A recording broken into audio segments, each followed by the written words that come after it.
আসসালামু আলাইকুম রহমতুল্লাহ। প্রিয় ভিউয়ার্স, কেমন আছেন আপনারা? অনেকে জানতে চাইছেন যে গ্রীষ্মে ঢোকার সাথে সাথে কী কী জিনিস হয়। আমি ছোট্ট করে আপনাদের বলি। গ্রীষ আল্লাহরা যে সময় প্রথমে আপনাকে রিসিভ করবে, রিসিভ করার সঙ্গে সঙ্গে তারা ওই দিনেই রিসিভ ক্যাম্পে নিয়ে আসবে।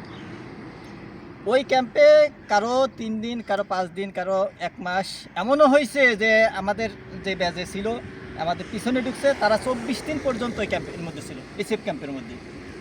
তো ওর পরের থেকে আপনাকে ক্যাম্পে চলে আসতে হবে। ক্যাম্পে আসলে সর্বপ্রথম এসে আপনার ফিঙ্গার দিতে হবে। ফিঙ্গার দেওয়ার পর 2টা জিনিস দেবে। প্রথম হলো, আমি দেখাই আপনাদের, এই যে খাবারের কার্ড। এইটা না হলে আপনাকে খাবার দেবে না।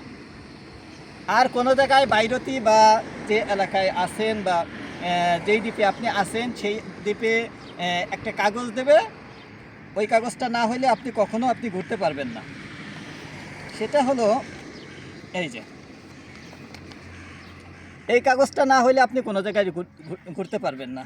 আর যদি আপনি ঘোরেন, অবশ্যই গ্রীসের যে পুলিশ আছে আপনাকে অবশ্যই গ্রেফতার করবে।